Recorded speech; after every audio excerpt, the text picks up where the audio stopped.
Hey, what's going on, guys? My name is Aaron Matrano. I'm a chef based out of here in Los Angeles. I spent some time working around the country, including people like Gordon Ramsay and a bunch of other great chefs. Today we're going to do a cavatelli dish, which is ricotta flour with basil, tomatoes, some red onion, and garlic and olive oil. It's going to be really good.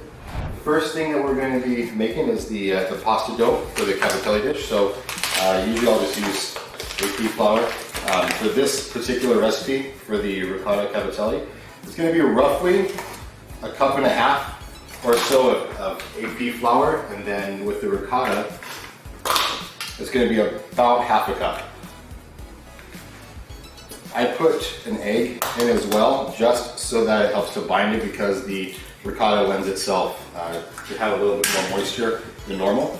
Okay, just mix.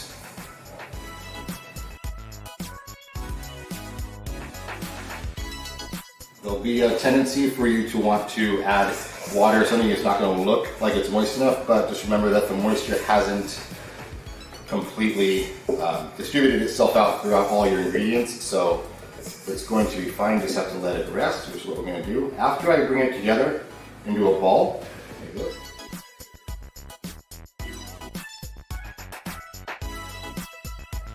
So that's fine. It doesn't look like it's going to be moist enough for what a traditional pasta dough is, but remember that the moisture hasn't distributed itself out evenly, so it's going to be fine once it rests, right? That's going to go to the side, and then we're going to go on to the next step.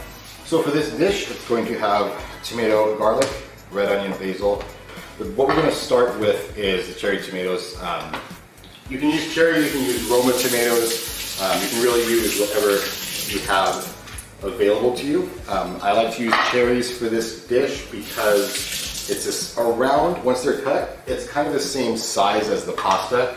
So when you're eating it, you kind of get a little bit of each component with each bite, which is what you're looking for in any good dish. So for those, just rinse them, and then I'm just going to pick them right off the stem. You don't have to, again, these can be Romas. You know, if you have heirlooms, that'd be great, or if you have a variety you grow at home, it's even better. For these, depending on the size, they're all around the same size. So I'm just going to cut them right in half, just right down the center, just to keep them uniform, and that's pretty much it.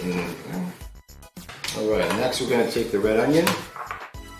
For this part, it's just going to be really easy. Just going to take it kind of, you know, halfway, 3/4, 1, 2, turn it. That's all she wrote. Some garlic, back of your knife. Smash it a bit, and then I'll run it through.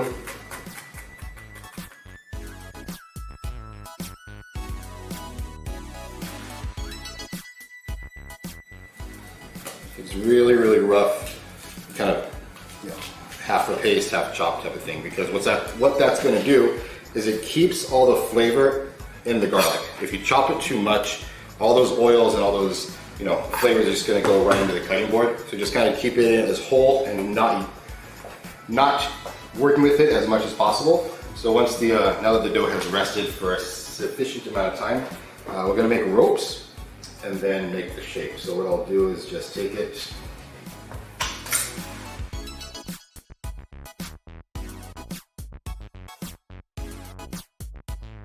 so with the fork, it's going to be kind of like if you know a gnocchi. So you're just going to take the back of the fork, take one piece of the cavatelli, and just let it roll off the back.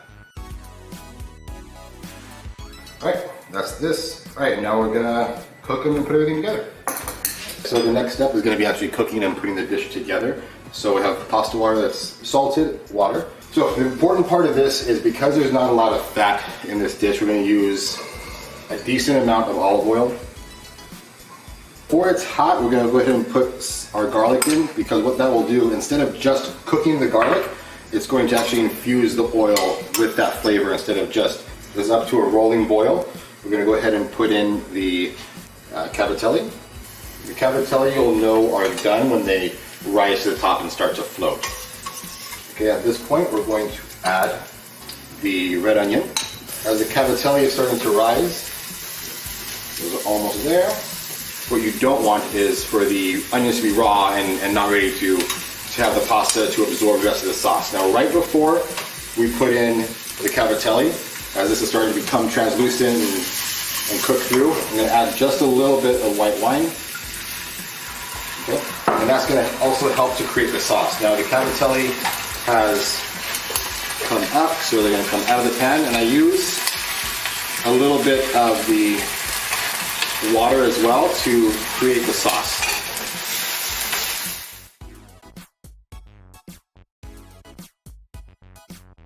And you'll see as it's cooking that it's starting to become almost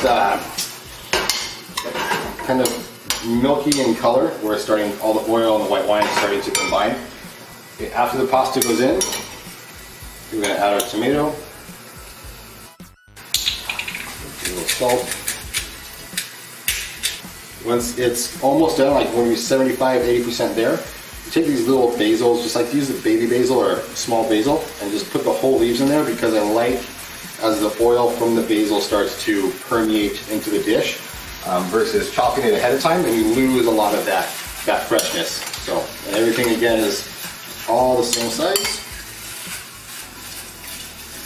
What I like about this dish the most is that it's very fresh and it's very easy to do. So once the pasta has been cooked with all the ingredients, while it's still hot, I'm going to take just some Parmesan, just a little piece of Parmesan, and just microplane a little bit into the dish while it's still in the pan. Once the cheese is in the pan and the heat has kind of melted it all together, it's just going to go straight. Do a little bit more basil on top. Let's finish it off, because why not? A little cheese and that's it. We're good to go. This is ricotta cavatelli with cherry tomatoes, basil, Parmesan, and red onion.